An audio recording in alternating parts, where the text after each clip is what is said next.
sistemas de salud en donde la atención primaria es muy fuerte han implementado la espirometría como parte de la práctica de los médicos generalistas. Acá todavía eso no ha llegado, pero así como ustedes van a cualquier guardia quejándose de dolor de pecho y los acuestan y les hacen un electrocardiograma, en centros de salud desarrollados, o sea, en sistemas de salud desarrollados, la espirometría también está dentro de las propias guardias para la evaluación de pacientes que llegan con disnea o con síntomas de obstrucción de la vía aérea. Entonces, dado que esto va a ser algo cada vez más frecuente, vamos a hacer un breve repaso de eso.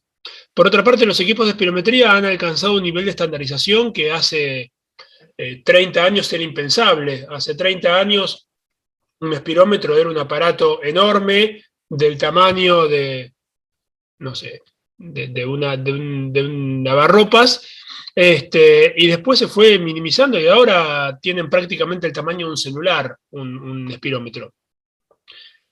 Para lo que son los valores de Argentina sigue siendo caro un espirómetro, pero para lo que es el dinero que puede manejar el sistema de salud habitualmente en cuanto a gastos y consumos, la verdad que es un equipo de muy bajo costo, con un muy bajo costo operativo y con prácticamente nulos efectos adversos, siempre y cuando se tengan en cuenta algunas consideraciones. Entonces, cuando uno está en una consulta médica, recuerden que hagan lo que hagan en el futuro, elijan la especialidad que elijan, ustedes no dejan de ser médicos. O sea, no es que si son oftalmólogos, lo único que pueden ver y lo único que pueden considerar son los problemas que están exclusivamente en los ojos. Porque si son oftalmólogos y un paciente viene con un análisis de sangre que ustedes le solicitaron como rutina de control por alguna cosa, y en eso encuentran, por ejemplo, una TSH alterada, es de buena práctica, no les digo ponerse a tratar el hipotiroidismo, pero sí por lo menos tener reflejo de derivar a ese paciente a un endocrinólogo. Y así con otro tipo de estudios. Un paciente que de pronto en un examen oftalmológico le ven palidez, palidez mucosa, no está de más pedirle un hematocrito y eventualmente, o si ya lo tiene el hematocrito, con eso derivarlo a que lo evalúe alguien por la anemia. Lo importante es que ustedes no dejen pasar esas situaciones porque para muchos pacientes a lo mejor esa consulta con el oftalmólogo es su único contacto con el sistema de salud en los últimos 10 años y en los próximos 10 años.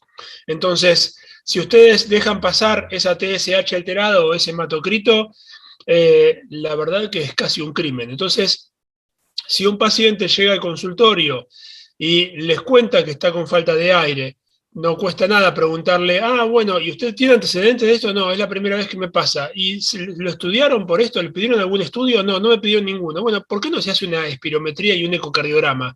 Que son los primeros 2 estudios como para arrancar estudiando la disnea. Entonces le pueden hacer la orden aún siendo oftalmólogo y después con el resultado que vaya a ver a otro. Pero es importante que bajen el umbral para detectar esas cosas, porque si ustedes de entrada a ese paciente lo derivan al cardiólogo y al neumonólogo, a lo mejor eso implica 6, 8 meses de demora para un paciente que le está pasando mal, que le cuesta llegar hasta el baño desde su cama. ¿Está bien? Bien. Entonces un paciente llega al consultorio, cuando les consulta por el motivo que sea, ustedes lo van a interrogar.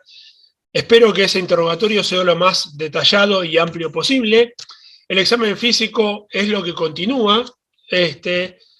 Y por último vienen los estudios, donde seguramente les van a pedir los estudios que correspondan a su especialidad, y cuando hablamos de estudios no es solo pedir, sino también revisar los estudios que trae el paciente. Espero que también tengan el reflejo de poder revisar estudios, aunque no pertenezcan exclusivamente a su especialidad, aunque sean los estudios más generales. Y dentro de lo que ustedes pueden pedir, si la consulta tiene que ver, por ejemplo, con algún motivo respiratorio, una de las primeras prácticas que se puede solicitar es la espirometría. La espirometría, como les decía, es un estudio de muy bajo costo, cada vez más asequible, más fácil de conseguir, y que es el primer paso diagnóstico de toda consulta respiratoria. Como estudio es no invasivo, es exquisitamente sensible para la detección de patología obstructiva de la vía aérea. No es un estudio específico, excepto para algunas patologías puntuales, y tiene sus limitaciones, por supuesto. Una espirometría no excluye patología respiratoria. Un paciente puede venir diciendo que tiene tos o falta de aire, uno le hace una espirometría y con espirometría normal no alcanza para decirle, no, son los nervios, vaya, siga tranquilo con su vida que desde lo respiratorio está todo ok. Un paciente con hipertensión pulmonar severísima o con una hermosa tuberculosis puede tener una espirometría absolutamente normal. No mide intercambio gaseoso, nuevamente, ese paciente puede estar desaturando y tener una espirometría normal. No mide elasticidad del parénquima o de la caja torácica, no evalúa el control respiratorio y no mide el volumen residual, cosa que seguramente todos recuerdan de las clases de fisiología de segundo año.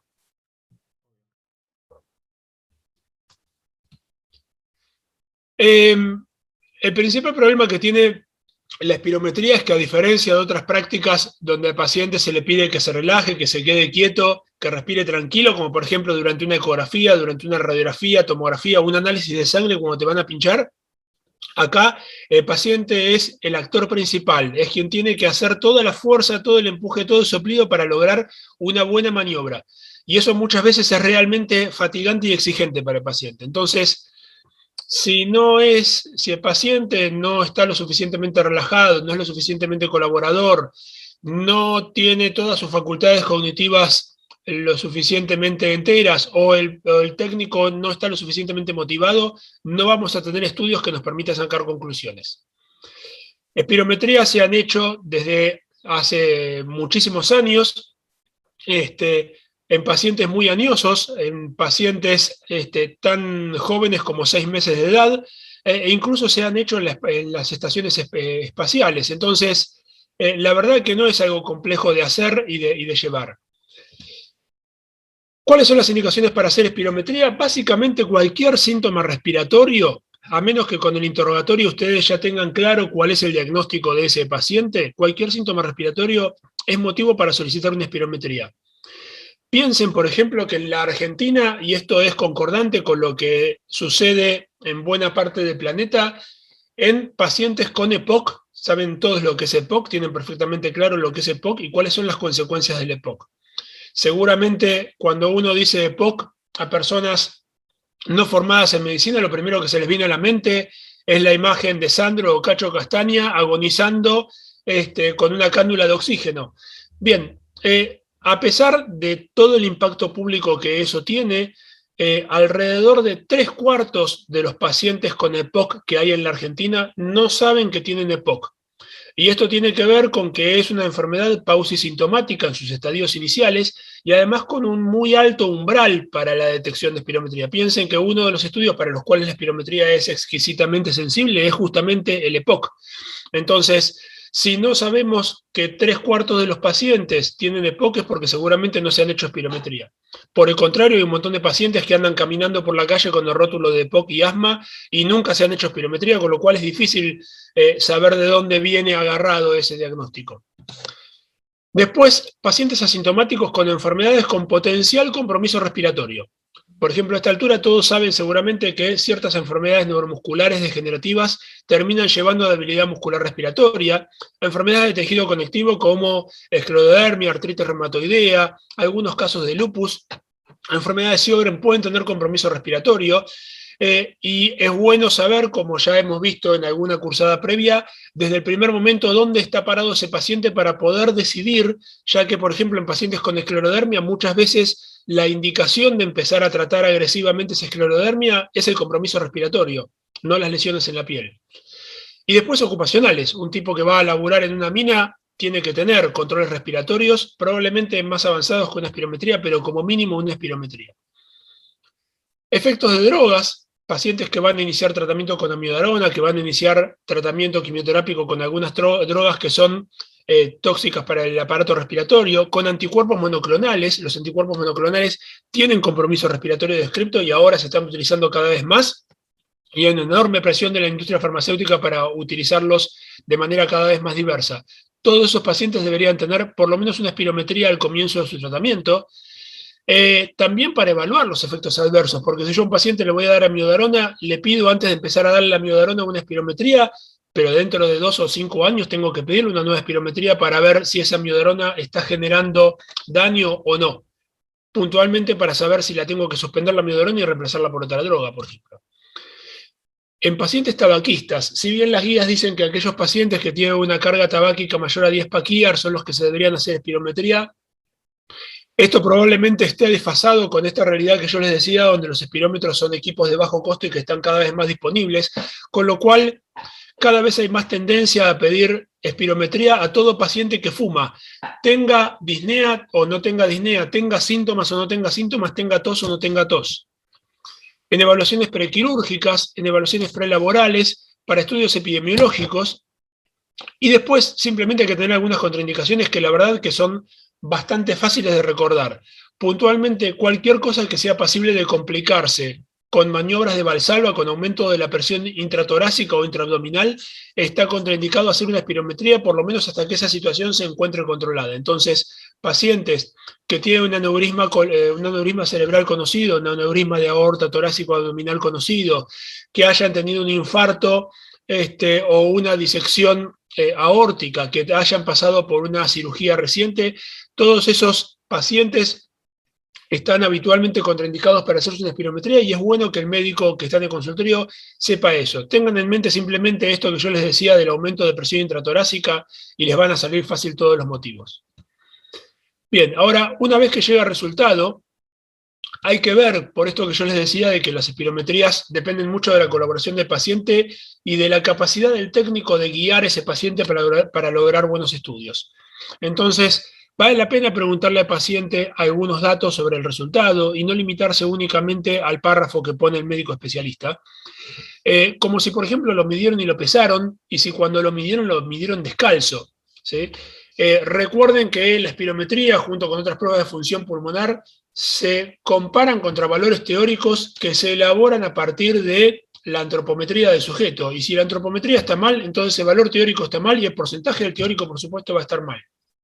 Después, si le hicieron la suficiente cantidad de maniobras, que eso está estandarizado, si cuando le hicieron la prueba por broncodilatadores le dieron 1, 2 o 4 puffs de broncodilatador, todo eso lleva a saber si el estudio que tengo entre manos es confiable o no es confiable. Y por supuesto también la morfología de las curvas. A esta altura seguramente ya todos recuerdan que estos son curvas flujo-volumen y volumen-tiempo normales y cuáles son las características. Acá tienen en la anterior la capacidad vital y acá tienen el volumen expiratorio forzado en el primer segundo. Y por supuesto, de la evaluación simple de las curvas espirométricas, uno puede tener alguna pista de qué es lo que está pasando con este paciente, por lo menos desde el punto de vista fisiopatológico. Entonces, si uno tiene en cuenta que lo que ven acá en línea punteada es la espirometría normal esperable en un sujeto, y esto que están viendo acá va a ser la espirometría de un paciente con patología obstructiva. Fíjense que la morfología en ambas curvas es diferente, tiene una concavidad superior, esto implica una caída de flujos, que la pueden ver acá donde las estoy señalando con el cursor, donde los flujos a cada uno de los tiempos de la exhalación o cada uno de los volúmenes exhalados son menores a lo esperado. En lugar de tener este flujo, tiene este flujo, en lugar de tener este flujo, tiene este flujo. Y acá lo mismo, la pendiente de vaciamiento de los pulmones es mucho más acostada, por lo tanto, el vaciado de ese paciente va a ser mucho más lento, a pesar de que quizás pueda sacar un volumen absolutamente normal. Ojo, porque esto también se ve en los pacientes ancianos. Los pacientes ancianos, por un fenómeno del envejecimiento de la vía aérea, tienden a irse ahuecando acá en esta curva, y entonces hasta cierto grado eso es normal. En cambio, los pacientes con patología restrictiva, partiendo de la misma matriz de espirometría normal, tienen un comportamiento más como este, donde ustedes ven que el achicamiento es en el ancho de la curva flujo-volumen, o sea, son más angostas, son más petizas en el volumen-tiempo, porque lo que se achica básicamente es el eje de volumen acá, y entonces eso es lo que marca que la espirometría probablemente responda a un paciente con patología restrictiva. ¿Sí? Doctor, ¿le hago una pregunta? Sí, dale, adelante. Estudiando no obstructivas, no restrictivas, sino obstructivas, en el EPOC habla de una curva como en un hachazo. Sí, ya después vamos a ver algún ejemplo. Eso Okay. es una definición muy del libro antiguo. Okay. Eso se ve en algunos pacientes, se ve predominantemente en pacientes con enfisema severo y tiene que ver con la pérdida del sostén elástico de la vía aérea, donde la caída de los flujos es muy abrupta, porque al no tener sostén elástico llegan muy tempranamente a la obstrucción por compresión dinámica de la vía aérea. Entonces, en esta curva vos ves algo mucho más pronunciado, donde esta caída a partir del pico flujo es más vertical y hay una caída mucho más abrupta de los flujos, a pesar de que a lo mejor después pueda mantener un volumen exhalado. Eso es una definición casi de viejo libro de fisiología o de semiología. La verdad que no tiene demasiado sentido. Gracias, no entendía muy bien por qué. Está bien. Se dice hachazo simplemente por esta caída abrupta, que es como si vos cortaras la curva y le marcaras el cambio de flujo desde un flujo máximo a un flujo que a partir de ahí es muy enlentecido. Después vamos a ver un ejemplo muy claro de eso. Gracias. Bien, entonces, dentro de las espirometrías restrictivas, sucede otra cosa notable que tiene que ver con lo que le pasa a ese paciente, ¿sí? Fíjense que, por ejemplo, un paciente con fibrosis pulmonar no es exactamente igual la curva. Fíjense la curva flujo-volumen de esta diapositiva y de esta diapositiva, y van a ver que a pesar que el volumen exhalado es el mismo, acá ven lo que se llaman flujos supramáximos. Ven un pico flujo muy, muy marcado.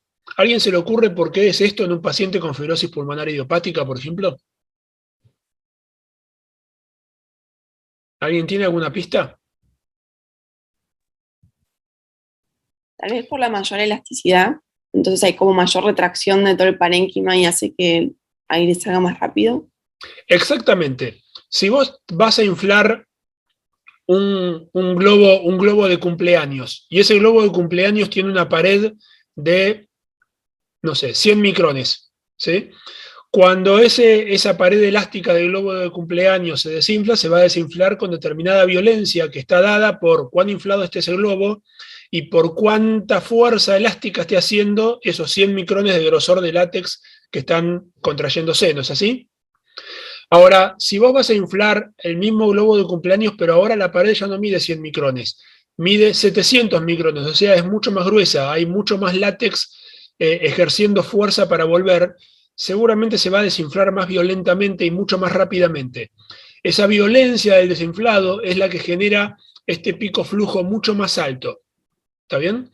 Entonces, cuando ustedes vean que un paciente tiene estas curvas tan picudas, sugiere, aunque a lo mejor todavía no lo estén viendo, que algún mecanismo de aumento de la elasticidad del sistema tóraco-pulmonar. ¿Está bien? Que es lo contrario, o no exactamente, pero es diferente a lo que ven en pacientes con enfermedades neuromusculares, donde acá el problema no pasa por el parénquima pulmonar. El parénquima pulmonar acá no perdió elasticidad, tiene elasticidad normal, pero lo que sí hay es que ese paciente no tiene fuerza para soplar.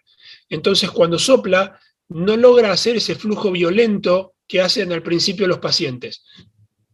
Ustedes seguramente recuerdan haber visto cómo cuando hacemos una espirometría, el comienzo de la salida de aire es casi como una trompada. Es una cosa muy violenta inicialmente y después hay una cosa como de estar empujando con poco resultado en cuanto al volumen exhalado. Bien, estos pacientes no pueden hacer ese arranque brusco, por eso se ve esta curva asténica, digamos, como con poca fuerza, ¿sí? Donde no, a pesar de que uno le insista al paciente y lo estimule y lo motive, nunca logra hacer un esfuerzo mucho mejor que esto. ¿Sí? Esto es lo que se ve típicamente en pacientes con enfermedades neuromusculares. Bien. Entonces, ¿qué es lo que miramos en una espirometría una vez que tenemos la espirometría entre manos, además de la curva? Ahora los equipos están informatizados y tiran una infinidad de variables, pero de estas variables las únicas tres que nos importan para llegar al diagnóstico son estas tres que estamos viendo acá. La capacidad vital forzada, el volumen expiratorio forzado en el primer segundo y la relación entre ambos, que es básicamente lo que estuvimos viendo hace un rato en las curvas. La otra cosa importante es que con frecuencia se van a encontrar en la literatura, en español, que estas siglas están con el orden, están transliteradas, y tiene que ver simplemente con la traducción, por eso es que por convención se prefiere utilizar siempre las siglas en inglés. Así que acostúmbrense a ver en las espirometrías y en mucha literatura científica el uso de las siglas para capacidad vital, volumen expiratorio forzado en el primer segundo y la relación entre ambos como el equivalente en inglés. Bien, cuando se va a administrar broncodilatadores, recuerden que para decidir si un paciente tiene o no tiene respuesta a broncodilatadores, tiene que haber un cambio que sea del 12% y de 200 mililitros respecto al valor basal, o sea, pre-broncodilatadores de capacidad vital y o de volumen expiratorio forzado en el primer segundo. ¿Está bien? Y cuando van a ver la espirometría, si uno se detiene a ver el informe, la secuencia para evaluarlo, ustedes se encuentran con que en el informe tienen abajo los gráficos, por supuesto, tienen a la izquierda el bloque de datos pre-broncodilatador, a la derecha los post-broncodilatador, y a la extrema derecha el límite inferior de la normalidad, que es lo que les permite saber si esto que están viendo, está dentro de lo normal o está dentro del rango inferior de la normalidad. Recuerden que la normalidad no es una cosa puntual, no existe la persona de 1,70 m a 70 kilos. La talla media tiene una normalidad, donde una persona de 1,80 m es normal y una persona de 1,60 m sigue siendo normal, ¿está bien? Ahora, una persona de 1,20 m de estatura o de 2,20 m de estatura, ahí ya uno empieza a dudar mucho de que pueda ser normal, a pesar de que hay gente que es normal teniendo esos extremos de talla. Bien, con la función pulmonar sucede exactamente lo mismo. Entonces, básicamente, una vez que ustedes tienen identificados estos bloques de información, lo que hacen es la lectura de las tres variables que hablábamos antes de manera transversal, donde tienen la columna de valores soplados por el paciente, el valor teórico que tiene ese paciente de acuerdo a su antropometría y sus características, y cuál es el porcentaje del teórico. Esto básicamente sale, por ejemplo, 1,30 litro dividido 2 litros 14, que es el teórico, multiplicado por 100 quiere decir que este paciente tiene 60% de capacidad vital forzada. O sea que 1 litro 30 es el 60% de lo que se esperaría que este paciente sople. ¿Está bien? Y este 2,14 va a ser normal hasta valores tan bajos, hasta valores tan bajos como 1,79 litro. O sea que si este paciente hubiera soplado 1,80 litro, por ejemplo, yo todavía lo tengo que seguir considerando que está dentro de la normalidad, a pesar de que está muy por debajo de 2,14 litros. Por esto que yo les hablaba antes del rango de normalidad. Lo mismo tienen para el volumen expiratorio forzado del primer segundo y la relación entre ambos. Y después el análisis de la fase post-broncodilatadores, donde fíjense que este paciente, luego del efecto de los broncodilatadores, pasa de soplar 1,30 a soplar 1,52, o sea, hay un cambio de 220 mililitros, y esto es un cambio de 16%. Si ustedes hacen 1,30 dividido 1,52 menos 1,30, o sea, el diferencial entre ambos, dividido 1,30 por 100, les va a dar 16%.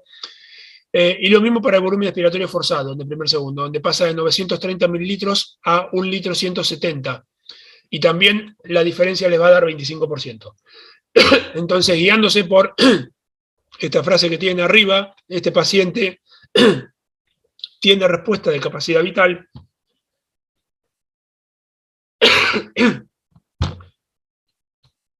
Tiene respuesta de capacidad vital y también tiene respuesta de BEF1, porque excede los 200 mililitros de cambio y también, por supuesto, el 12%. ¿Está? ¿Hasta acá alguna duda? ¿Ninguna? ¿Seguimos? Yo tengo una consulta. Dale, adelante. O sea, que el LIN es el valor mínimo que tenemos que esperar de normalidad. O sea, que, por ejemplo, en el ejemplo de este paciente, que es 1,30 de broncodilatadores, hay algo que está mal, digamos. Así es. Está por Bien. debajo del límite inferior de la normalidad. Ahora vamos a ver un poquito cómo es que utilizamos todo esto, el orden en que lo analizamos. Yo tengo una Perfecto, duda, gracias. capaz es medio estúpida. Tipo, ¿viste los valores teóricos la prueba post-broncodilatadores? ¿Por qué es tanto el cambio con los pre-broncodilatadores? O sea, pasar de 2,14 a 70, ¿no es un delirio? 70 es porque no llega a salir, está incompleto acá la celda donde figura esto. Esto es porcentaje del teórico. Pasa de 60% a 70%. Está bien. No es de este a este, sino que salta de este. Por volúmenes no podía. No, está bien. Está perfecto. Es error de la captura de la pantalla. Bien, ¿qué más? Ok. De hecho, el teórico sigue siendo el mismo, sigue siendo 2.14, por eso es que el teórico no se repite. Porque esté bajo los efectos de broncodilatador o no, lo cierto es que el valor teórico de ese paciente calculado a partir de su antropometría, su sexo y su edad va a ser siempre el mismo. ¿Está bien? Muy bien. Pasemos entonces en cómo utilizamos estos datos. Yo decía al principio que la espirometría es un estudio exquisitamente sensible para la detección de obstrucción de la vía aérea, justamente porque de todas las variables espirométricas que mencionábamos antes, incluso pueden remitirse al listado anterior que habíamos visto, donde aparecían todas las variables encolumnadas, la única que es independiente de los valores teóricos es esta que ustedes están viendo acá. Piénsenlo un segundo, en 10 minutos se nos corta. Piénsenlo un segundo.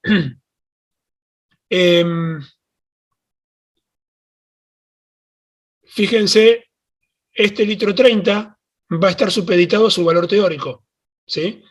Tanto si yo lo tomo como porcentaje de teórico como de límite inferior a la normalidad. Este volumen expiratorio forzado del primer segundo también está supeditado a su valor teórico. En cambio, este valor, es 71, no depende de ningún valor teórico. De hecho, estos dos renglones, estos dos casilleros que están acá, el 72 y el 99, yo jamás los miro al momento de informar una espirometría, ¿sí? ¿De dónde sale este valor 71? Básicamente de hacer FEB1 sobre FBC, o sea, 0,93 dividido 1,30 por 100 me da 71. Quiere decir que el paciente en el primer segundo exhaló el 71% de su capacidad vital, de la capacidad vital que ese paciente puede exhalar. Por lo tanto, como yo no salgo de esta columna, que es de valores reales, que son los logrados por el paciente, acá no estoy sujeto al rango de normalidad amplio que yo les mencionaba, no estoy sujeto a errores en la antropometría, no estoy sujeto a haberme equivocado en el ingreso de la edad o del sexo del paciente.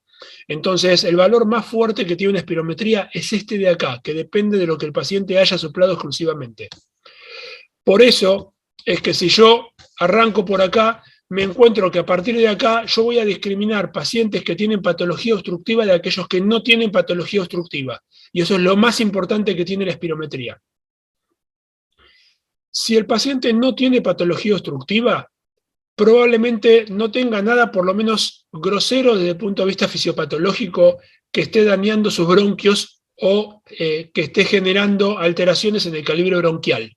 Seguramente no tenga inflamación en curso de la vía aérea, seguramente no tenga enfisema de grado suficiente como para generarle trastornos mecánicos, seguramente no tenga producción de secreciones espesas que estén alterando nuevamente el calibre de la vía aérea o que le estén obstruyendo. ¿Está bien? Ahora, si yo no tengo obstrucción de la vía aérea, para lo otro que puedo intentar utilizar la espirometría es para ver el tamaño de lo que el paciente sopla, digamos, cómo es el volumen de lo que el paciente logra soplar respecto a lo que se esperaría. Y acá ya me empiezo a meter en problemas porque acá sí empiezo a depender de valores teóricos. Entonces, lo que utilizo es lo máximo que el paciente puede soplar, que es la capacidad vital forzada, y nuevamente la comparo contra el límite inferior a la normalidad. Y si el paciente no tiene obstrucción porque la relación era normal, y no tiene una capacidad vital disminuida, probablemente desde el punto de vista espirométrico sea normal, ¿sí? Lo cual, como dije antes, no quiere decir que no tenga patología respiratoria. Ahora, si la capacidad vital está disminuida, pienso en que posiblemente pueda tener una patología restrictiva el paciente. ¿Y por qué posiblemente? Lo vamos a ver después cuando discutamos los obstructivos.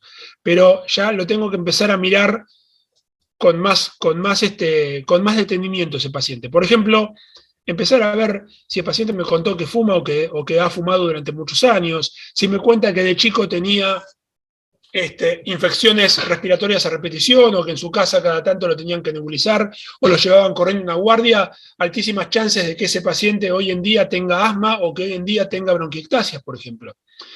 Si ese paciente le miro la radiografía de tórax que me trajo, por ejemplo, para evaluar un prequirúrgico, porque simplemente anda dando vueltas por ahí una radiografía y veo que ese tórax está hiperinsuflado y empiezo a pensar que seguramente tiene EPOC, por ejemplo, ese paciente. Y hay que volver a interrogar sobre eso. Si yo veo la radiografía que tiene aumento de la trama intersticial y tengo que ocultarlo, ver si no encuentro errores velcro, interrogar sobre infecciones pasadas, ver lesiones en la piel, ya encaminarme más hacia patologías que cursen con restricción, o por ejemplo desviaciones de la columna, deformidades de la caja torácica, ¿sí? Pectus excavatum, cifoscoliosis. Ahora, volvamos a lo alto del algoritmo. Si la relación está disminuida, si yo no logro sacar en el primer segundo un volumen suficiente de aire respecto a todo lo que puedo sacar, quiere decir que estoy tardando mucho en sacar el aire, por lo menos en la porción inicial, que es cuando saco la mayor parte del aire, ¿sí? Quiere decir que estoy frente a fenómenos obstructivos. Entonces esta espirometría es francamente obstructiva y a partir de ahí lo que tengo que hacer es clasificar el nivel de obstrucción en base, por ejemplo, a porcentaje del teórico. Y esto es absolutamente arbitrario. Ahora, yéndonos de vuelta hacia la izquierda, yo hablaba de posible restricción, porque en algunos pacientes que tienen espirometría restrictiva, esto es paciente que tiene disminuida la capacidad vital, disminuido el BEF1, y entonces la relación, como ambos disminuyen, la relación me da normal. Muchas veces lo que hay por detrás es una fisiopatología obstructiva, o sea, hay obstrucción de la vía aérea, hay enfisema pulmonar. ¿Por qué? Porque recordaron todos que los pacientes que tienen obstrucción de moderada a severa tienen exacerbados los mecanismos de compresión dinámica de la vía aérea, donde la vía aérea se cierra más precozmente y queda aire atrapado entre los pulmones. Entonces, cuando ese paciente sople, en el primer segundo va a lograr sacar poco aire porque su vía aérea está estrechada, ¿sí? Pero no solo pasa eso, sino que además, cuando quiere vaciarse completamente y llegar hasta la capacidad vital, o sea, sacar todo el aire que es capaz de sacar y llegar hasta la capacidad vital forzada, le va a suceder que su vía aérea se va a cerrar precozmente y va a quedar un montón de aire adentro de esos pulmones. Entonces la capacidad vital no va a ser la que debería ser. Y si tiene ambos disminuidos, la relación se va a mantener conservada, va a tener relación normal. Entonces no va a llevar este algoritmo a venir y terminar acá, en este casillero, cuando en realidad lo que le está pasando fisiopatológicamente es que el paciente tiene obstrucción de la vía aérea. Parece fino, parece algo muy, muy de especialista, pero lo cierto es que el 40% aproximadamente de las espirometrías que tienen este patrón de posible restricción en realidad corresponden a pacientes con EPOC. Por eso es que yo relativizo tanto el diagnóstico de restricción espirométrica y no lo pongo como algo tan taxativo, ¿sí? Aún si tiene posible restricción, aún si tiene restricción espirométrica, siempre hay que interrogar patología obstructiva, porque casi la mitad la tienen, de hecho. ¿Está bien? Ok, hasta acá estamos. Sí. Yo tengo una duda. Dale. Dale, Mora, dale. Ok, o sea, mi duda es, cuando el BEF1 y capacidad vital está normal, pero eso yo determino que es un patrón obstructivo porque está baja la capacidad vital y la capacidad pulmonar total está normal. En esos de casos... vuelta, me perdí. Ah, perdón. Yo hago Dale. BEF1, capacidad vital. Eso está normal. Después Sí, analizo listo. la capacidad vital, pero la capacidad vital está baja. Sí. Y al analizar la capacidad pulmonar total, ahí está normal la capacidad pulmonar total. O sea, yo digo es una obstrucción. No hablamos de capacidad pulmonar total. Ok, No la tenemos. Para medir capacidad pulmonar total tenés que hacer un estudio que es mucho más complejo, que es la determinación de volúmenes pulmonares. Acá lo que tenemos es simplemente capacidad vital forzada. Para llegar a capacidad pulmonar total te falta el volumen residual para completar todo el alto de la columna de volúmenes pulmonares. ¿Está bien? Si vos a ese paciente tuvieras la posibilidad de estudiar la capacidad pulmonar total, te vas a encontrar con que tiene seguramente un volumen residual aumentado, que es todo el aire que quedó atrapado dentro de los pulmones. Ahora, para saber que ese paciente tiene aire atrapado dentro de los pulmones, no es necesario derivarlo a hacer un estudio que cuesta 10.000 pesos.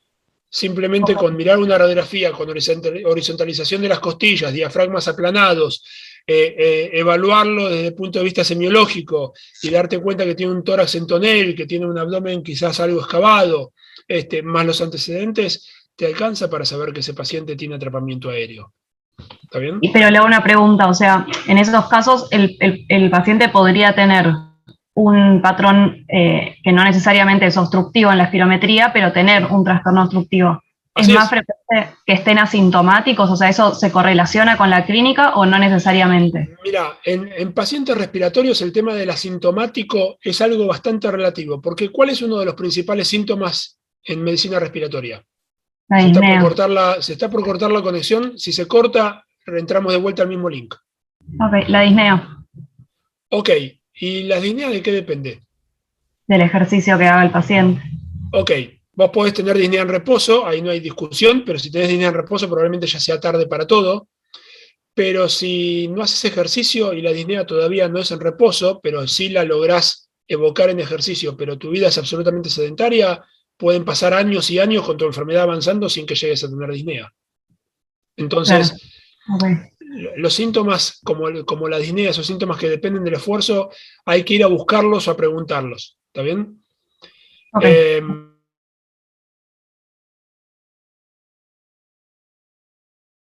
Recording in progress. El ejemplo típico de esto es lo que ha sucedido. Esta no.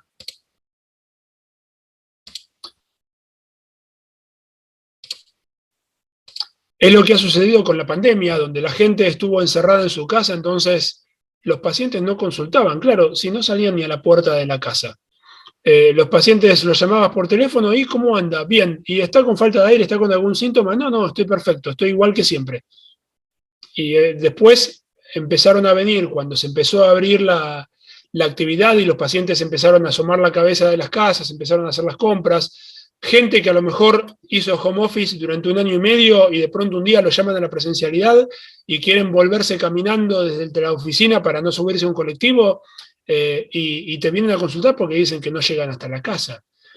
Y resulta que no les pasó nada grave, simplemente se desentrenaron, pero hasta ese momento no sentían disnea y de pronto un día quieren caminar lo que caminaban pre-pandemia y empiezan con la disnea. Por un lado están desentrenados, por otro lado consultaron recién ahí, a pesar de que el desentrenamiento no es una cosa que arrancó el día que quisieron caminar las 25 cuadras.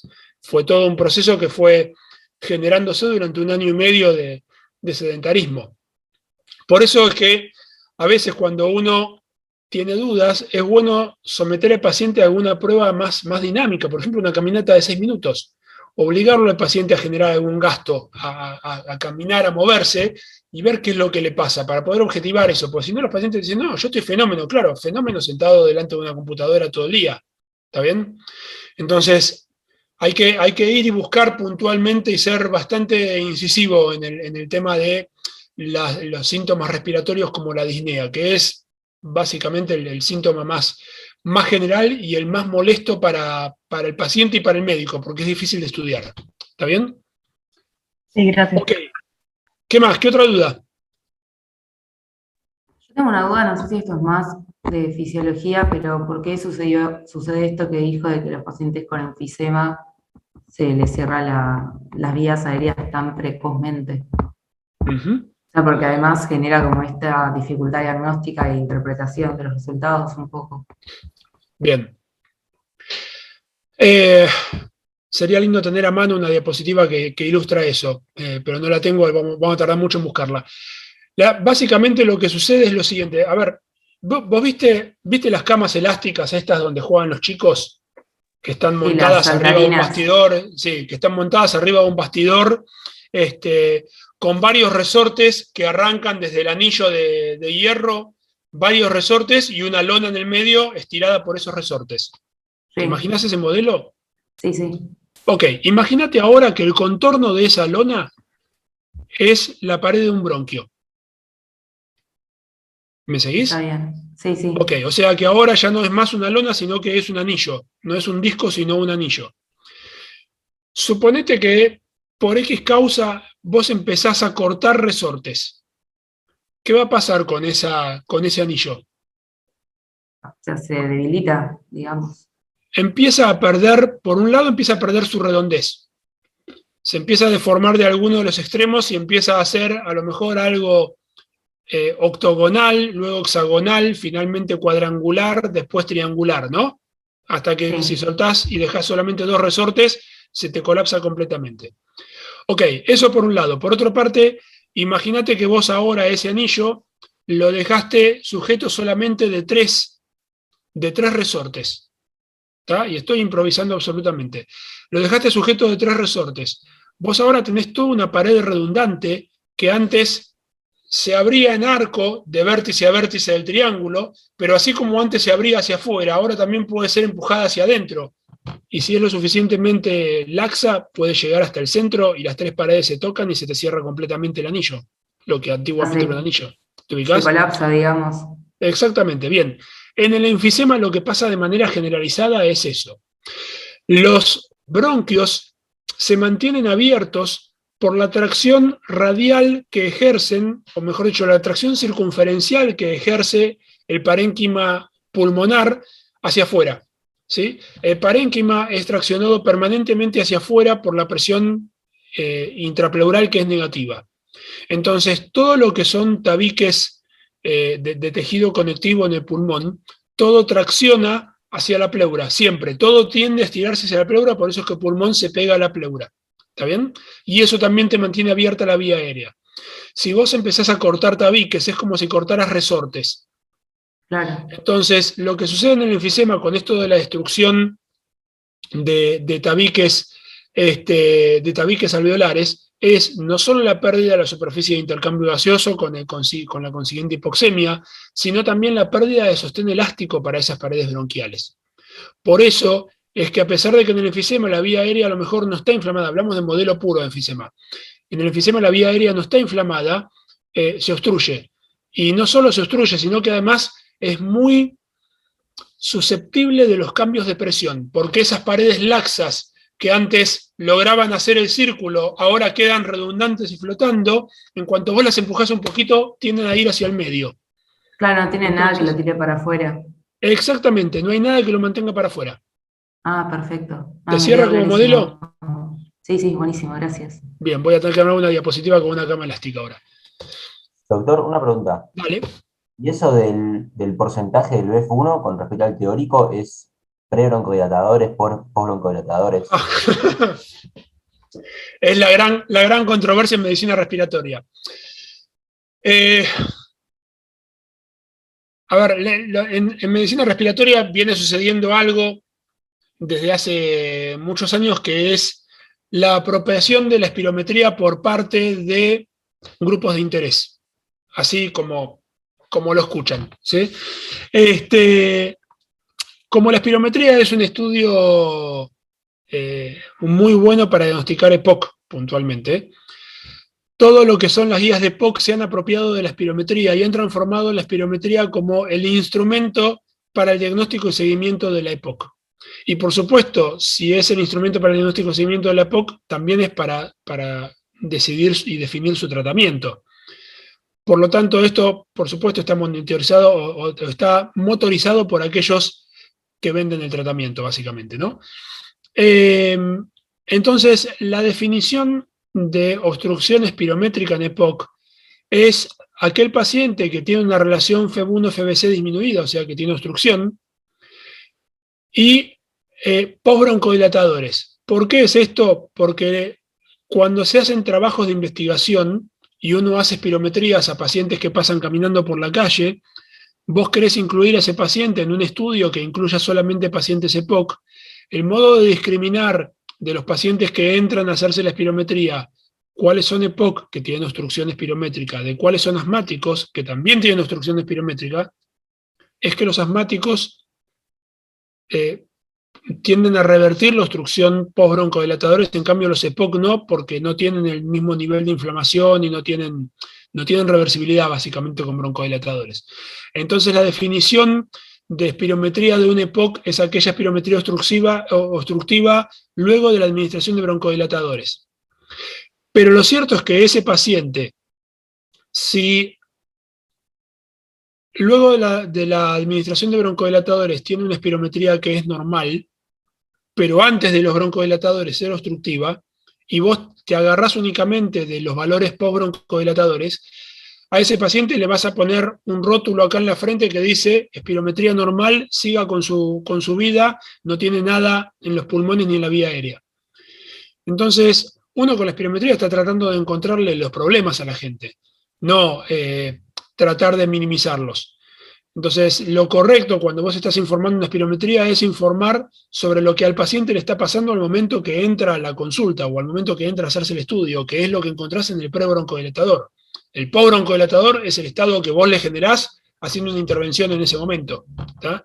Entonces, la interpretación de la espirometría es prebroncodilatadores. ¿Está? Sí, entendido. Ok. ¿Qué otra duda?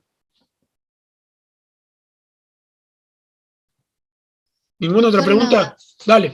Puede ser que haya algún paciente POC que en un primer momento responda a broncodilatadores o no existe un paciente POC que en un primer momento de la enfermedad responda.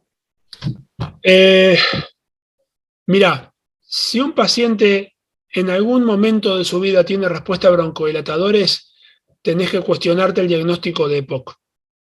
Porque la EPOC básicamente se trata de algo que no tiene cura. A ver, el enfisema y el mecanismo este que yo contaba recién no tiene cura. Uno no puede regenerar los tabiques alveolares perdidos. ¿Sí?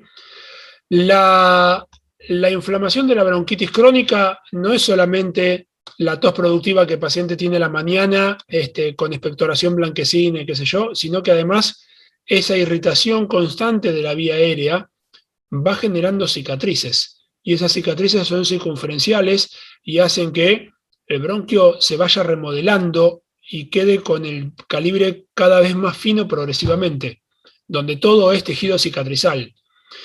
En cambio, en el asmático vos no tenés eso, vos lo que tenés es una inflamación transitoria porque pasa algún irritante, puede ser aire frío, polen, un alergeno, lo que sea, hace su ciclo inflamatorio, se desinflama y vuelve todo a la normalidad. ¿Está bien? Me perdí cómo era el principio de tu pregunta, repetime.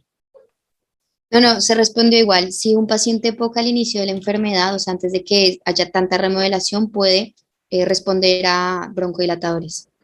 Ok, sí. Entonces, si en algún momento ese paciente tuvo respuesta a broncodilatadores, es porque en realidad no existe ese remodelado y hay algo que sigue con inflamación activa y potencialmente reversible. ¿Está bien?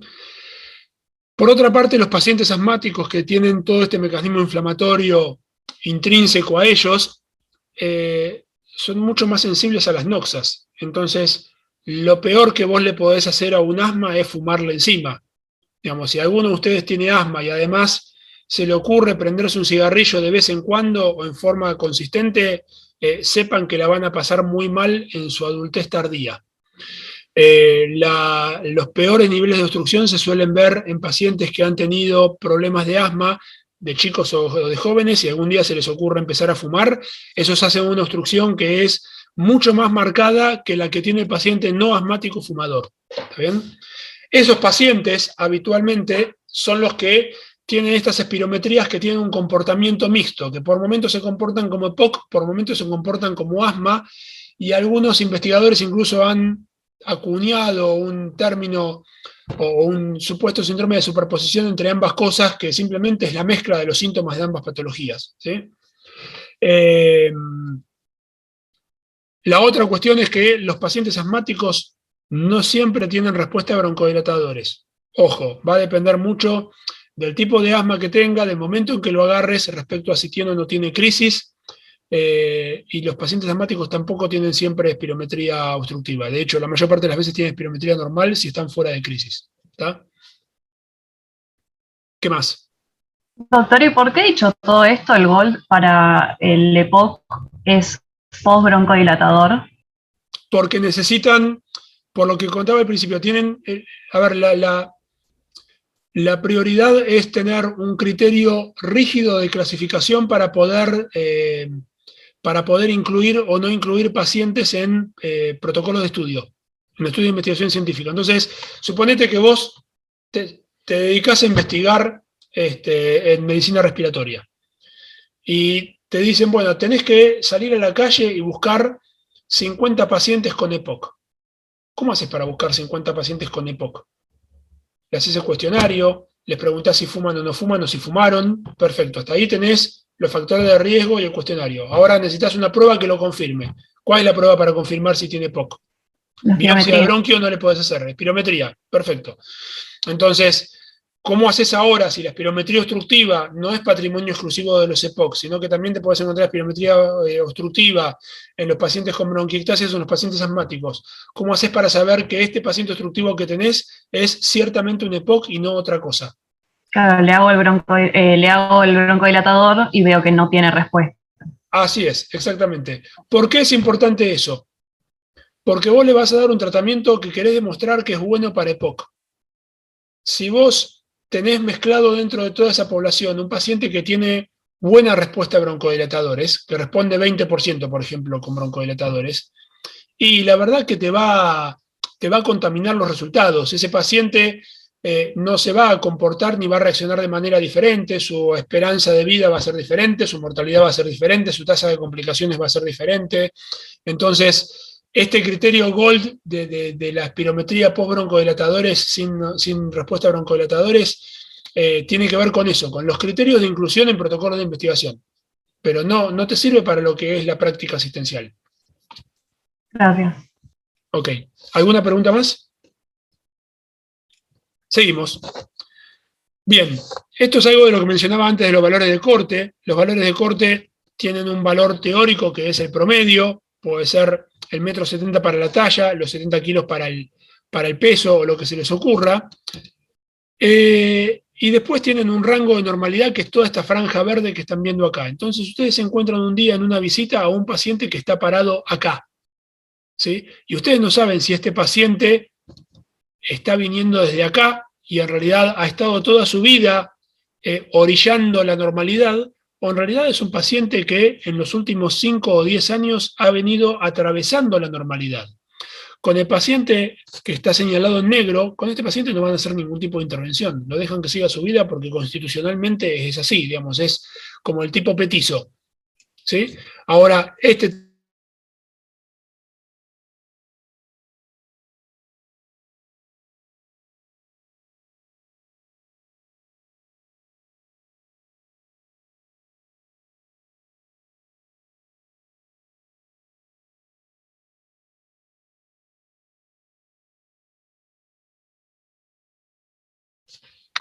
Sí, Doc, se ve.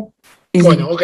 Entonces, les decía, este paciente de acá no merece ninguna intervención, a este paciente le está pasando algo y probablemente haya que pesquisarlo antes de que se vaya fuera de la normalidad. ¿Está bien? Por eso también es la utilidad de hacer espirometrías precozmente, dado que es un estudio barato y no invasivo, y también hacer en el seguimiento si es que la situación de paciente o el riesgo del paciente lo amerita. ¿Está bien? Entonces, ¿qué es lo que diagnosticamos con la espirometría? Nada, absolutamente nada. La espirometría es un estudio complementario, como la mayor parte de los estudios. Si el paciente tiene EPOC, seguramente la definición la vamos a lograr más por el interrogatorio del examen físico y con la espirometría lo podremos confirmar y nos ayudará a ponerle un número, una magnitud a ese compromiso obstructivo. Lo mismo para el tema del asma o para cualquier otra patología. Pero la espirometría en sí no pone el rótulo puntual de nada. ¿Está?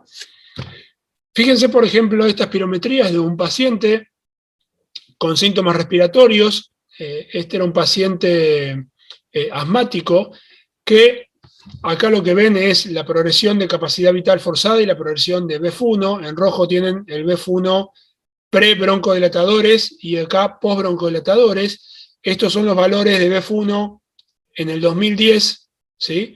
Pre-broncodilatadores, post-broncodilatadores, este valor. ¿Se dan cuenta? Acá estaba con salbutamol a demanda y después se le suspenden los broncodilatadores porque a lo mejor no los necesitaba, y cuando se hace una espirometría de control, unos cuantos meses después, 2 meses después, se ve que no solo baja el BF1 pre-broncodilatadores, sino que además la brecha entre ambos aumenta. O sea que tiene respuesta. Acá tenía escasa respuesta, acá tiene mayor respuesta. Cuando se reinstauran los broncodilatadores y se pone un broncodilatador con un corticoide inhalado, fluticasona salmeterol 2 veces por día, el paciente mejora en la siguiente espirometría. Ahora nuevamente estrecha la respuesta a broncodilatadores y mejora el BF1 a un valor todavía mejor que el que tenía cuando estaba solamente con broncodilatadores a demanda. Entonces luego se intenta disminuir la dosis de fluticasona salmeterol a 125 a ver qué es lo que sucede. Y disminuyendo la dosis se encuentra que nuevamente el BEF prebroncodilatadores disminuye, o sea, vuelve a aparecer la inflamación de la vía aérea y sigue teniendo respuesta a broncodilatadores. Así que nuevamente volvemos a la dosis previa, alcanzamos valores similares a los previos y con eso logramos definir cuál es el tratamiento de este paciente. Entonces, el hacer espirometrías seriadas muchas veces ayuda a jugar con las dosis que se le están dando al paciente y uno puede ir adaptando los tratamientos, tanto en dosis como en cantidad de drogas necesarias. Y esto a lo mejor lleva un par de años de hacer espirometrías y seguir al paciente. Después, no es necesario hacer espirometrías tan seguido. En general, la mayor parte de los pacientes se hacen una espirometría por año cuando tienen síntomas floridos y cuando tienen compromiso más o menos importante, por ejemplo, los EPOC. Pero si no, pacientes con asma, si están estables, no requieren espirometría durante 2 o 3 años, y los pacientes con enfermedades del tejido conectivo o con enfermedades restrictivas suelen requerir espirometrías cada 6 meses o 1 año habitualmente. ¿Está bien? Así que bueno, tanto hablar de viento, creo que esto es todo. Y bueno, ¿alguna duda?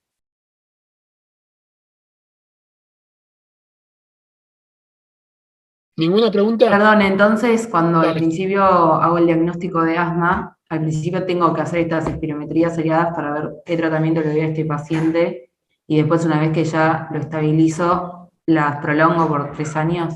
No, depende mucho, a ver, no es una cosa tan taxativa, depende mucho de primero cuán disponible tengas la práctica. Si para hacer la práctica el paciente se tiene que trasladar 500 kilómetros desde un pueblo hasta una ciudad capital de provincia, no, olvídate. El manejo lo vas a tener que hacer mucho más artesanal. Segundo, si la obra social o la prepaga no te autorizan más de una espirometría por año, vas a estar con la misma limitación, cosa que sucede.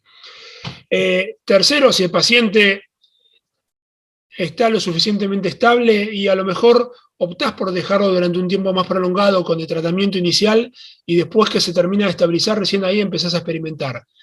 En general, esto es un poco de cintura, de manejo e ir viendo. Yo cuando tengo un paciente, como tengo muy disponible la espirometría en el hospital, cuando tengo un paciente así, si tengo disponibilidad de turnos en el consultorio, lo voy citando y lo voy ajustando el tratamiento. Por un lado, porque no me gusta dejar a los pacientes con tratamiento permanente, porque uno a veces encuentra pacientes que un día fueron a una guardia con tos o con broncoespasmo, alguien agarró y les enchufó un broncodilatador y 7 años después vos te lo encontrás en el consultorio que no lo volvió a ver nunca más nadie y sigue gastando 10.000 pesos por mes en broncodilatadores, que a lo mejor ya no necesita. Entonces eso merece reevaluaciones e ir suspendiendo, pero cuando lo suspendés tenés que fijarte que no le estés haciendo un daño. Entonces, en modo de fijarte es, bueno, a ver, ¿qué espirometría tenía cuando venía usando el broncodilatador desde hace 7 años? Ok, se lo suspendo ahora y me fijo dentro de un par de meses, cuando ya se fue completamente todo el efecto antiinflamatorio del broncodilatador, me fijo a ver si su espirometría empeoró. Si no empeoró y se mantiene estable, listo. Ese paciente se ahorra un montón de plata, se ahorra un montón de problemas y un montón de angustias por no estar necesitando ese broncodilatador. ¿Está bien? Sí, perfecto, gracias. ¿Qué más? Doctor, una consulta. En la primera espirometría que pasó, ahí había un cociente de BF1 capacidad vital que estaba normal, pero estaban los 2 parámetros bajos y había respuesta a broncodilatadores. ¿Ese es posiblemente sea un paciente con asma? Así es. Si tiene semejante ok. respuesta a broncodilatadores, sí. Pero Ok, además, ese paciente tenía valores demasiado bajos, con lo cual es posible que tenga alguna otra patología agregada o que tenga obstrucción con remodelado, cosa que a veces se ve. bárbaro, buenísimo. ¿Ah? Gracias. Vamos a ver algunos ejemplos. Y acá quiero que colaboren ustedes. Bien, paciente femenina de 79 años. ¿Quién se anima? Vamos a ver espirometrías únicamente. Estas son las curvas. En rojo es prebroncodilatadores, en azul es postbroncodilatadores. Lo que ven acá como puntos negros, esto es lo que en el ejemplo yo les mostré en línea punteada verde, digamos, es por dónde debería discurrir la normalidad de este paciente, ¿está? Y por dónde está corriendo realmente. Cuando miramos la tabla de datos, nos encontramos que este paciente tiene una relación, empezamos viendo la relación, que es de 65%. Y esa relación está por arriba del LIN. Por lo tanto, no tiene obstrucción. ¿Sí? Y lo siguiente que vemos después de ver la relación, ¿qué es si no tiene obstrucción? Recuerden el algoritmo. Capacidad vital forzada. Así es. Entonces vamos a ver la capacidad vital, que es de 2 litros 47, y está nuevamente por arriba del LIN, ¿sí? Que es de 2,40. Está ahí apenas por arriba del LIN. Este sería el ejemplo. Sería el ejemplo de ese punto. ¿Sí? Me estoy encontrando con alguien que está justo ahí en el límite inferior de la normalidad. Bien, y entonces ahora ¿qué hacemos? ¿Cómo catalogan a esta espirometría? Y está normal, pero no tenemos certeza de que no pueda tener una patología pulmonar. Ok, ¿y qué harían con este paciente? Además de un prolijo interrogatorio y examen físico. Lo seguiríamos con una espirometría en un periodo determinado dentro de un tiempo. Bien, para ver si no se está cayendo de la normalidad, porque a lo mejor este 2,47 dentro de 6 meses o dentro de un año se va a 2,30 y ya queda por debajo, y por un lado pasa a entrar dentro de la clasificación de algo anormal, pero por otro lado tiene una caída desde una espirometría a la previa, con lo cual hablamos de que algo está sucediéndole a ese paciente. ¿Está bien? Bien. Ok, la siguiente quiero que la informe alguno de ustedes. Perdón, y no tiene... pregunta. Perdón, fíjense para cerrar esta espirometría. Fíjense que de 2,47 pasa a 2,52, mejora solamente 50 mililitros, que es un 2%. De 1,60 a 1,62 mejora 20 mililitros, que es un 1%, así que no tiene respuesta a broncodilatadores. Vale, adelante. Si le pidieras una espirometría anterior y te diera con valores un poco más altos, o sea, que vos... Listo, no asumís- necesito más nada. Ya está, o ya sea, sé hay- que ese paciente algo le está pasando. Y puedo empezar a estudiarlo en profundidad o a tratarlo incluso. Ok, claro, esa era mi pregunta, si lo empezás a tratar incluso. Siempre es de buena práctica pedir estudios previos. Lo que pasa es que, por todo esto que yo les mencionaba al principio de su diagnóstico, no es lo habitual que los pacientes traigan estudios previos. No suelen tener espirometría previa. Claro, ok. Y si no, ¿cuál es el tiempo? ¿6 meses? Difícil de saber. Va a depender de cuál sea la sospecha que vos tengas con el paciente y cuál sea la demanda del paciente. Si es un paciente, por ejemplo, que viene quejándose al consultorio de que tiene síntomas que le molestan, y decirle venga dentro de un año probablemente sea demasiado agresivo para el paciente y no lo pueda tolerar. Esperar un año a tener la certeza de que está pasando o no le está pasando nada. Si el paciente, esto es un hallazgo casual y no tiene ningún síntoma, sí, a lo mejor puedes esperar 6 meses, un año. Genial, gracias. En general, antes de los 6 meses vos no encontrás ningún cambio significativo en una enfermedad que tiene deterioro progresivo. ¿Sí? Bien. Siguiente espirometría va a ser igual a esta. ¿Quién se anima?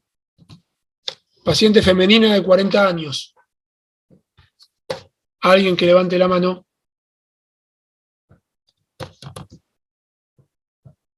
Bueno, yo voy. Dale, Mora. Ok. Bueno, voy. ¿Qué te parecen las curvas? O sea, quizás un poco patrón restrictivo, pero está como bastante normal, ¿no? Fíjate que el ancho de esto tendría que llegar hasta acá. La verdad es que está casi llegando a la normalidad, ¿no? En cuanto a volumen. Acuérdate que este es el eje de volumen. ¿Sí? Una curiosidad. Fíjense que esta persona tiene 40 años. ¿Sí? Y esta otra persona, que dijimos que también era normal, tiene 79 años. Fíjense la diferencia en la concavidad que tiene acá, a pesar de que los valores le dan normales. Fíjense cómo es más cóncava. ¿Sí? Eso lo van a ver con frecuencia, que cuando son jóvenes son así y a medida que van envejeciendo se van haciendo cada vez, se van ahuecando. Bien, y ahora vamos a ver los datos. Guíanos. Ahí, o sea, primero voy a ver la relación BF1-FBC, Perfecto. está en 80, o sea, está por encima del LIN, puedo Bien. decir que no hay obstrucción. Bien, Después voy a ver la capacidad vital, que está en 346, el teórico es 377, o sea que está por debajo, pero o sea, en el 91%, o sea, no es que está tan por debajo. acordate que comparás contra el LIN siempre. Ok, eso me confunde, ok. Entonces, 346 y el LIN es 306, ok, o sea, está bien. Listo. ¿Qué más? Listo. Bueno, y después, o sea, es lo mismo que decíamos antes. Yo supongo que esta paciente está sana. No sana, Pero- es espirométricamente normal. Claro, es pirométricamente normal, Y te está necesitaría faltando otro. te está faltando una mitad del estudio. ¿Qué me está faltando? Hasta ahora me describiste la curva roja, te falta la curva azul. A mirarla, digamos. No solo la curva, sino los datos, los postbroncodilatadores. Ok. Pensé que cuando cuando pre-broncodilatadores estaba normal, no, igual, No, ok. vos podés tener espirometría normal y así y todo tener respuesta a broncodilatadores. Ok.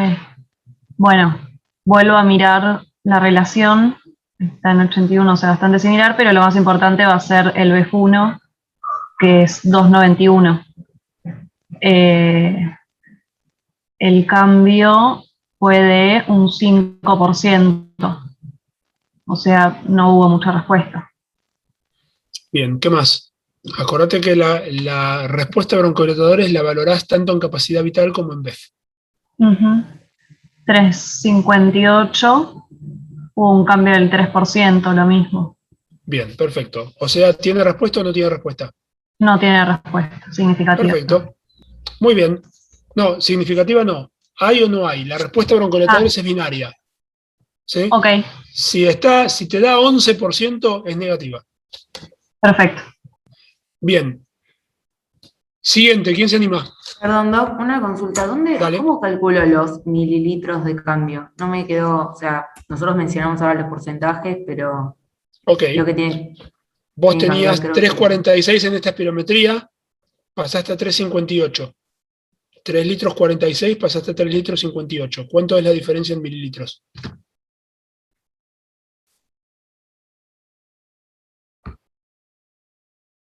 ¿14? No sé. 120. 120 mililitros, o sea, 0,12 es la diferencia. En litros, o sea, 0,12 litros o 120 mililitros. ¿Está bien? Pasaste de 2,77 de BF1 a 2,91. ¿Cuánto es la diferencia?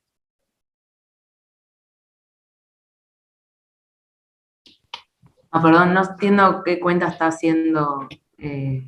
O sea, no sé ni cómo llegaron a 120. Ok, guíame, seguime con el cursor. ¿Ves el cursor acá?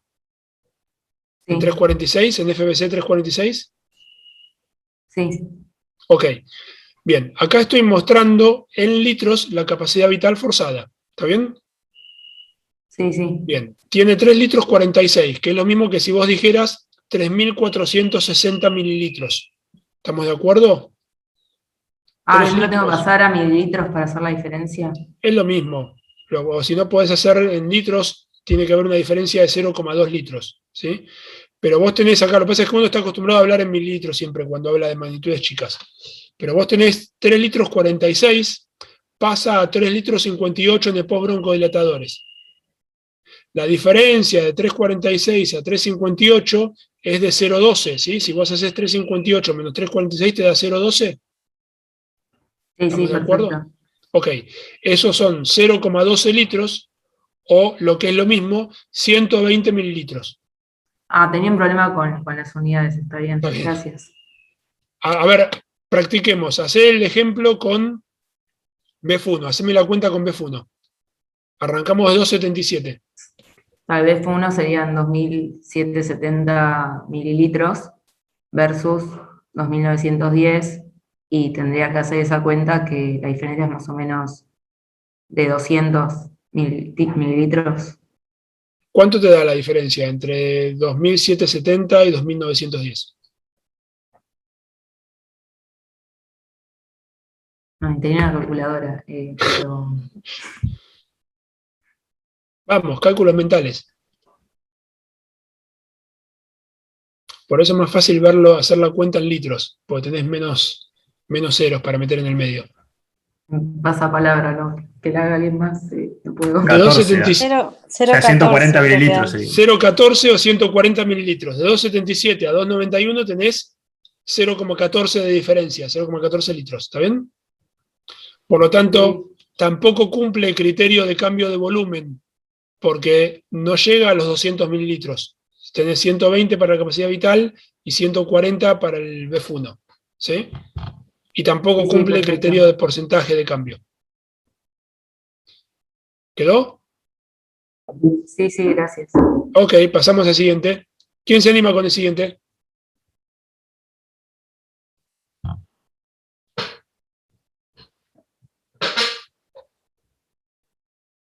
Vamos, alguien. La anterior se habían peleado. La que perdió la pelea, vamos. Ok, yo perdí la pelea, dale. Ok, dale.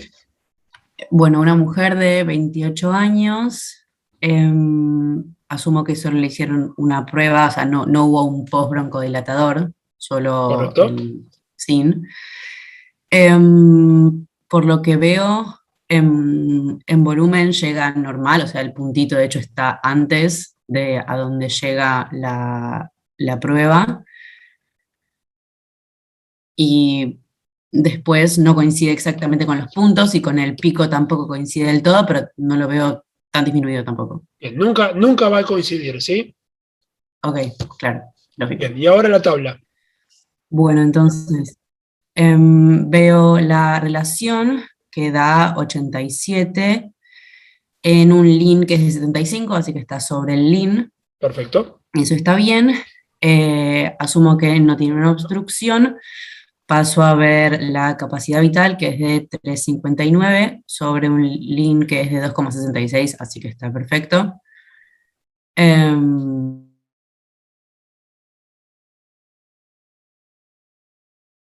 Ok. Bien, les muestro rápidamente algo que complementa lo que charlamos antes. Fíjense, esta paciente tiene solamente 28 años, ¿sí? Para mí es solamente, para ustedes es bastante más grande. Fíjense la morfología de la curva, ven que por momentos incluso excede los flujos, hasta tiende a tener algo de panza esta curva. Comparen con lo que habíamos visto en la paciente de 40 años, que también era normal. Como acá envejeció un poquito, no es la misma paciente, son diferentes pacientes, pero sirve para ilustrar lo que pasa en la normalidad. Como acá se hizo más recto y acá ya empieza a tener algo de concavidad, y en la paciente anciana de 79 años la concavidad es mucho más marcada, ¿sí? Es habitual encontrarse en sujetos muy jóvenes, en niños o adolescentes esta panza es todavía más marcada, ¿sí? Bien.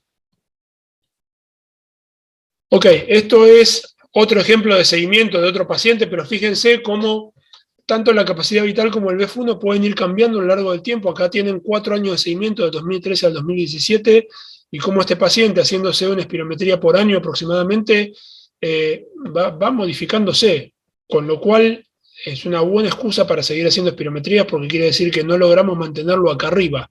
Lo deseable sería que el paciente lo encontremos todo el tiempo acá arriba, y si lo encontramos todo el tiempo acá arriba, listo, no hace falta hacer las espirometrías. Pero si uno tiene un paciente que va alternando y va cambiando, quiere decir que hay algo o en su diagnóstico o en su tratamiento que no estamos acertando. ¿Está bien? Doctor, Bien, una pregunta. dale. Usted, o sea, pone el sexo y la edad, pero también deberíamos poner el peso y por demás, ¿no? Como también son parámetros a tener en cuenta. Sí, pero acá el peso, la talla, el sexo, todo eso vienen incluidos en la ecuación de predicción. En realidad vos necesitas esos datos básicamente para poder calcular esta columna, que es la de los valores teóricos. ¿Sí? Perfecto, están incluidos, digamos.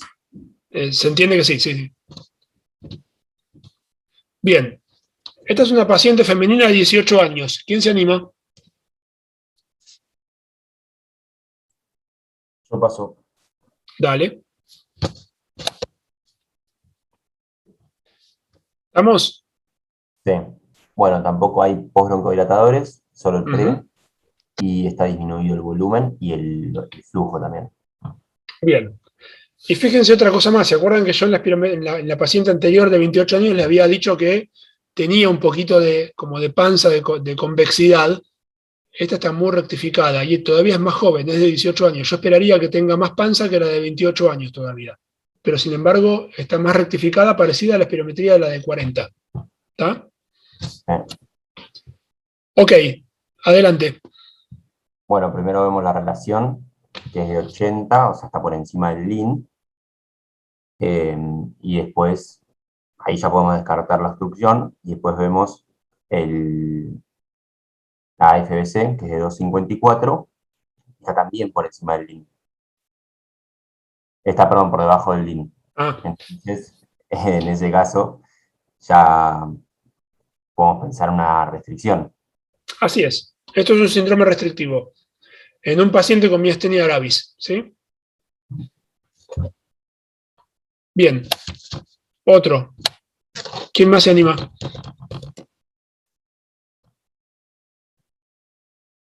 Vamos, así terminamos. Falta poco. Otro voluntario. Voluntaria. Dale. Alguien me preguntaba hoy más temprano por el hachazo enfisematoso, ahí lo tenés. ¿Se dan cuenta la caída abrupta de flujos? Además de que no alcanza ni siquiera un pico flujo inicial adecuado, pero fíjense cómo cae verticalmente esto. ¿Sí? Y fíjense cómo este paciente sopla 14 segundos casi sin inmutarse, y la pendiente es casi horizontal. A pesar de que tiene un buen flujo inspiratorio, fíjense que en la inspiración logra un excelente flujo este paciente. Quiere decir que su problema no es una obstrucción fija de los bronquios, digamos, no es que el bronquio está todo cerrado y no puede pasar aire ni a la entrada ni a la salida. Hay algo que pasa cuando el aire sale, cuando el paciente expira, que es diferente de lo que pasa cuando el paciente inspira. Y esto justamente es el juego de la fuerza pleural positiva o negativa, que acá está cerrando los bronquios violentamente y acá ayuda a abrirlos. ¿Está bien? Bien, escucho. Bueno, tenemos un paciente que tiene una relación BEF-1, capacidad vital forzada de 19, que está claramente por debajo del LIN, que es de 64. O sea que tenemos una obstrucción. Y si vamos a ver el BEF-1, vamos a tener un valor del 0,62, que el LIN es de 3,51, con lo cual sería una obstrucción muy severa la de este paciente. No, perdón, te confundiste. 0,62, el LIN para 0,62 es de 2,5. De todas formas... 2,5, perdón. 2,5. Para el BEF no necesitas ver LIN, porque una vez que vos tenés establecido que tiene obstrucción, lo que tenés que ver es el grado de severidad de la obstrucción, y eso lo ves con porcentaje del BEF1. Ah, ok. Que es de 18 prebroncodilatadores. Claro. Así que este paciente tiene obstrucción muy severa, con o sin respuesta a broncodilatadores. Perfecto. Es sin respuesta a broncodilatadores. Perfecto. ¿Y hay algo más que tiene de curioso? ¿Alguien puede ayudar con eso?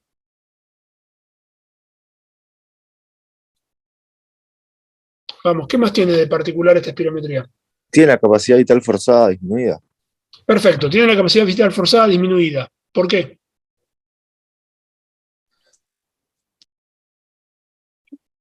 Tiene mucho residual. Así es, tiene atrapamiento aéreo. Entonces este paciente tiene una obstrucción tan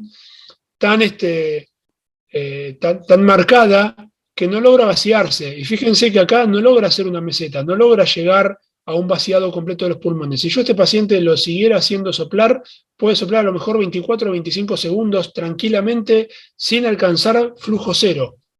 ¿Está bien? Por eso es que tiene esta capacidad vital que está disminuida y tiene que ver con que no logra vaciarse. Pero a pesar de eso, su BF es tan bajo que bueno, le da una relación muy disminuida. O sea que sigue siendo francamente un paciente obstructivo muy severo y con atrapamiento aéreo. ¿Está? ¿Y ese segundo pico que aparece en el trazado, a qué se debe? Esta línea de acá.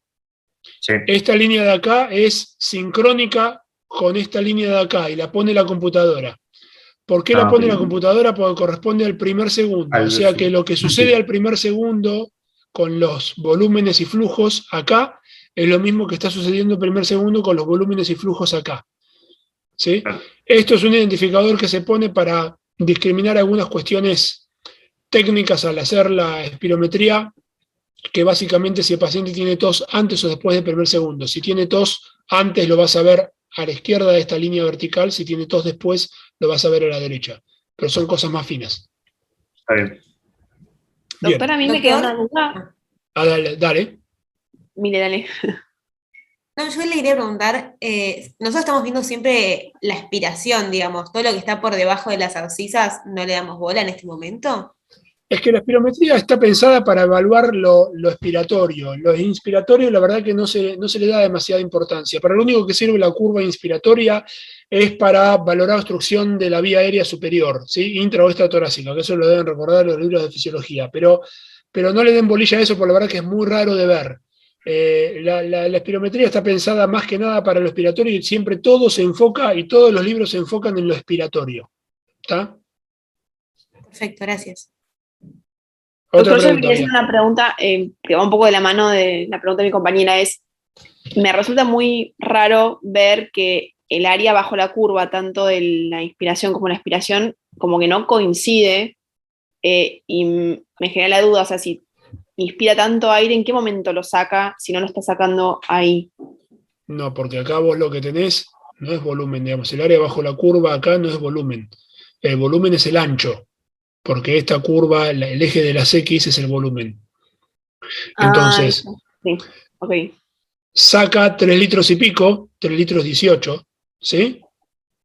1, 2, 3 litros y un poquito más, 3 litros 18, inspira casi lo mismo.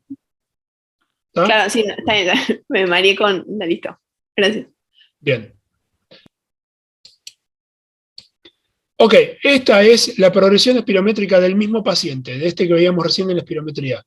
Fíjense cómo este paciente, luego de una mejoría inicial, ha ido deteriorándose, ¿sí? Evidentemente a este paciente no le estamos acertando con el tratamiento, o a pesar del tratamiento el paciente sigue empeorando su condición. Quizás porque ya está en una fase irreversible, quizás porque sigue fumando, quizás porque hay alguna otra noxa que no detectamos, porque es fumador pasivo, por ejemplo. Pero no logramos estabilizar a este paciente. Por otra parte, el EPOC, una vez que desencadena, no lo podemos frenar, digamos. Siempre va para abajo el EPOC. Podemos hacer que vaya más lento para abajo, pero no deja de ir para abajo. ¿Está bien? Bien. Paciente masculino de 60 años. ¿Quién se anima?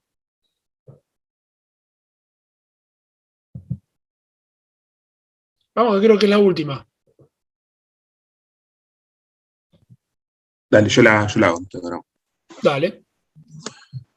Bueno, se ve que hay pruebas pre y post broncodilatadores. El flujo se encuentra disminuido y los volúmenes se encuentran más o menos conservados, al menos en las curvas. Ok, perfecto. Entonces vamos a confirmar viendo los datos.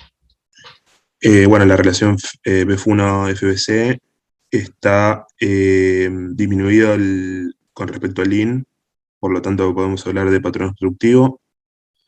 Yendo al FBC, está aumentado con respecto al LIN. Espera, si ya diagnosticaste obstrucción, lo que vas a ir a ver es la severidad. Ok, el BF1 está en 67% del predicho. Perfecto. Por lo tanto, es algo leve a moderado, ¿no? Podríamos decir una obstrucción leve a moderada. Moderado. Y después, bueno, la respuesta a los broncodilatadores en el FBC está... hay un 16% de respuesta. Sí. Y acá es hay donde más todos de se parten 200. la cabeza con la matemática. No, sí, hay respuesta porque tenés más de 200 mililitros. Exactamente, 620 mililitros tiene de diferencia. ¿Sí? Okay. Piensen que el paciente que vimos antes, tenía 620 mililitros de BEF. Lo que tiene de BEF acá,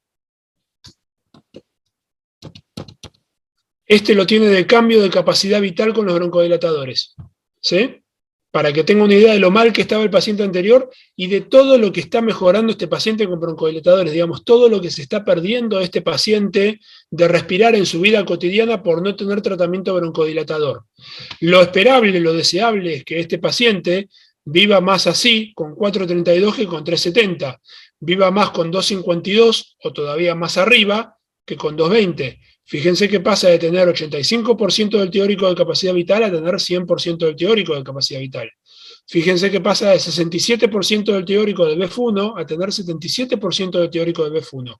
Esto no llega a ser completamente normal, pero 77 obviamente es bastante mejor que 67. ¿Está bien? Dale, seguí. Dale, Fede, tranca. No, acá iba a preguntar si acá hay que pensar en asma, por lo del cambio con broncodilatadores. Así es. Crónica también. Así es. No, más asma. Y si tiene clínica de asma, listo, ya le pones el rótulo. ¿Está? Pero evidentemente este paciente necesita y va a necesitar tratamiento broncodilatador. Te faltaba analizar la respuesta a broncodilatadores del BEF1. Sí, bueno, del BEF1 hay 14% de respuesta y está con respecto al volumen, está por encima de los 200 mililitros también, así que también hay respuesta. Perfecto. Bien, esto es lo que uno ve en un asmático de libro. ¿Está bien? Esta es la última. Bien, paciente femenina de 61 años. Esta es la primera espirometría. Alguien que se anime a describir juntas estas dos espirometrías que vamos a ver, que son de la misma paciente. Rápido, vamos, la sistemática es siempre la misma.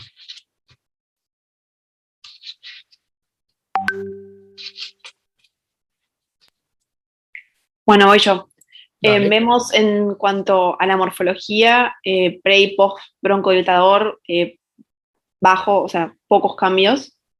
Y vemos una concavidad que es acorde a la edad, supongo. Sí, probablemente. Y bueno, en el otro tampoco vemos mucha diferencia, ni siquiera en el primer segundo. Bien, o sea que a priori vos pensás que esta paciente no va a tener respuesta a broncodilatadores cuando te pongas a ver los números, ¿no? Exacto. Ok, y probablemente tampoco tenga demasiada alteración. Bien, bueno, contame esta espirometría, ¿qué te parece? En la relación estamos en 74 con un LIN de 68, o sea, está superior. Luego veo la capacidad vital de 3,33 con respecto al LIN de 3,01, también superior. Y el BEF1 de 2,47 con relación a 2,27 también está superior. Si no tiene obstrucción, el BEF1 ya no te importa. Listo, bien. Y ahora paso a ver los postbroncodilatadores. En cuanto al porcentaje cambio directamente, veo una capacidad vital de 7% y el BEF1 de 5. Y si me Listo, pongo a ya ver, está, no hace falta. Si ya no cumplió el de 7 y Ok. 5, no hace falta que te pongas a hacer cuentas para el cambio de volumen. ¿Está bien? Bárbaro. Bien. Sí. Igual, perdón, Ok. justo acá Dale. hay 230 mililitros de cambio, o sea, no importa, porque dijimos que era porcentaje Porque y... tiene que tener ambas cosas, el cambio Claro. en el volumen y el cambio en porcentaje. Pero si ya no cumplió el porcentaje, listo. Ok. ¿Está? Bien. Ahora, un tiempo después esta paciente se hizo otra espirometría, que es esta.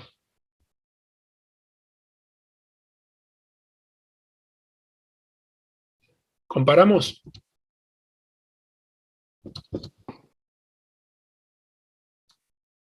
¿Sigo yo? Sí, dale. Dale. Bueno, entonces acá lo notorio es que post-broncodilatador la curva disminuyó en ambas, y con mayor concavidad en el flujo-volumen y con menor altura en la capacidad vital. Ujú.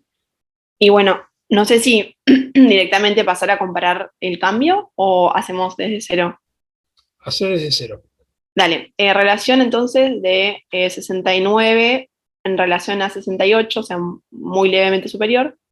La Le pegan capacidad el poste vital, para la obstrucción, ¿no? perdón, Que le pegan el poste para la obstrucción. sí, o sea, Bien. bien. Entonces si está con obstrucción, voy directamente No al... está. Tiene 69 para 68 de línea. Claro, perdón, Está sí. justo por encima del límite inferior. Está ahí en el borde de la normalidad. Ok, bien. Vamos de vuelta entonces con la capacidad vital de ese 2,68. En relación a 3 está disminuido y el BF1 de 1,86 está disminuido con respecto a 2,27. Sí, igual acordate que una vez que vos no dijiste obstrucción, no tenés que ver el BEF. ¿Y la respuesta a broncodilatadores? Bien, el BF1 es de 24% y la capacidad vital de 10, entonces por ahí me quedaría solamente comparando el F1, ¿no? Con respecto a los mililitros, Dale. que ahí sí tengo un cambio de 550 mililitros, o sea, responde al cambio broncodilatador, tanto en los Bien. mililitros como en el porcentaje. Bien, perfecto. Ahora, fíjate cómo ha cambiado la espirometría de esta paciente desde la 1 a la 2. Uno se quedaba con la espirometría anterior y decías, bueno, listo, seguí tu camino. Pero si este paciente tiene síntomas, en algún momento le repetís la espirometría y encontrás que los síntomas por algo los refería. Sí, Entonces, que incluso la edad sigue siendo la misma, o sea, aparentemente se la citaron a los pocos meses. Así es. Con lo cual, nada, si uno tiene sospecha clínica lo suficientemente fuerte, una espirometría normal no alcanza para descartar asma, ¿sí? Y en algún momento se lo vas a terminar encontrando y a veces la espirometría sigue siendo normal, pero uno lo empieza a tratar como asma porque la clínica es claramente de asma. ¿Está bien? Bien. Este podría ser uno de los casos de los que mencionamos anteriormente, en donde, digamos, o sea, según la espirometría, el paciente no entra en un patrón obstructivo, pero debería considerar una enfermedad obstructiva. Así es. Suponete, por ejemplo, en esta espirometría que estamos viendo acá, ¿sí? Imagínate que la relación en vez de ser de 69 es un poquito más baja, es de 67. Sí. ¿Sí? Acá, este número. En lugar de ser 69, es 67. Eso quiere decir que la capacidad vital va a tener que ser de, no sé, 1,75. Con bajar a 1,75 ya pasamos a 67. Por definición va a ser obstructivo. ¿No es así? Sí. Bien. Ahora, suponete que nos guiamos por las guías Gold y lo informamos a esto solamente con la espirometría post-broncodilatadores. No tiene obstrucción. Entonces yo a este paciente, según guías Gold, le digo, no, vaya que usted no tiene nada, no tiene patología obstructiva, no necesita nada. Y fíjense todo lo que le pasa a este paciente y que nos damos cuenta por estar valorándolo a partir de lo que trae cuando entra al laboratorio o al consultorio. De la evolución. ¿Tá? Y de la evolución, por supuesto. ¿Está bien? Bien. Bien. Y con que en esto ya este está. paciente además tenía la capacidad vital forzada disminuida. Sí. O sea, Y probablemente con pensando... semejante nivel de broncoespasmo la capacidad vital está disminuida por atrapamiento aéreo, porque los pacientes asmáticos cuando hacen crisis atrapan mucho aire y eso lo ves en las radiografías de los asmáticos. Ah, perfecto, buenísimo. Bien, y con esto terminamos con los ejemplos. ¿Alguna pregunta o duda más?